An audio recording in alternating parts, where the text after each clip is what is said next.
If you hadn't had to deliver that guy's mail, you wouldn't have been subjected to all this tedious arguing. When I write back, I'll tell him to quit making trouble for other people. It's no trouble. Roland did most of the work. We just volunteered to do the last leg of the journey. Mostly so we could come say hello. So you see what's really going on here? All three of us fell for that old rascal's scheme far too readily. Huh? Scheme? What do you mean? Was Varka lying in his letters then? No. While I'm sure Varka knows full well that Diluc would never agree to rejoin the Knights, I believe the sentiments he expressed were genuine, as was his offer to welcome Diluc back. There are people like Kaya and I, and then there are those who are true champions of justice to the core. Those people are the most susceptible to being driven to extremes by great upheaval. It's happened in Mondstadt before. Not only that, but it happened to a Knight of Boreas. That'll really hit home for Varka. And that's why his nagging is even more persistent than usual.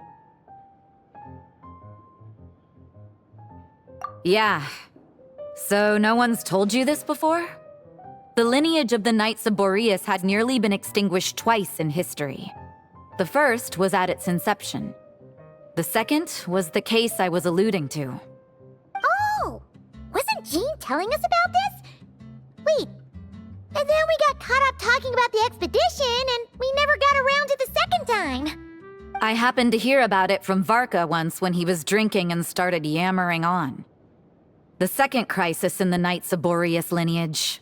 It was 500 years ago. Although the Knights of Boreas are meant to be intermediaries between humans and wolves, in practice, very few of them have been truly recognized by Lupus Majoris over the past millennium. Of those who have, the best known are the first Knight of Boreas, Ravenwood, the wolf pup Rostam, and Varka himself. But 500 years ago, there was one who earned the respect of Boreas even before gaining the title. He was a disciple of Rostam. They thought he would become the mightiest Knight of Boreas who ever lived. He was the perfect knight. Righteous, principled. His name was Roland, the Bloodstained Knight. Yikes!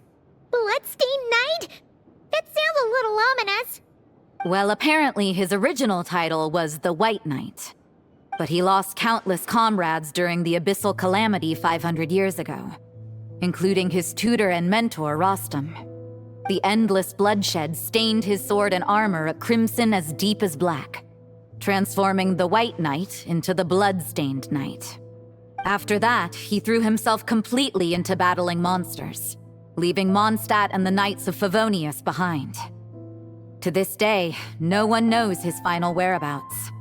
It's hard to say whether the loss of an important figure in his life is what drove him to the point of obsession, or whether he was already too far gone to save. But had he known that the Knights of Favonius would always welcome him back, perhaps things would have turned out differently. So if you want my opinion, the reason why Varka keeps asking Diluc to rejoin, despite knowing that he'll never say yes, is to let him know you're not alone. After all these years, he's still as persistent as ever. Just like how he used to be with me. Huh. Turns out Varka's a lot more thoughtful than he lets on. Paimon had the wrong idea about him. Anyway, there's still something about this whole Boreas business that Paimon isn't really getting. Wasn't Andreas a god in Mondstadt thousands of years in the past? If so, why did Jean say that Boreas and the Wandering Knight only arrived here just 1,000 years ago? Plus, Paimon's super curious about what happened to Roland. That's a great idea! Jean said he hasn't been showing himself much lately, but he always seems happy to oblige whenever you show up. Let's go! Let me guess. You're heading to Wolvendom next? Say hi to Razor for me. Oh, but I'm not helping him write his response to Varka. He needs to learn to be independent.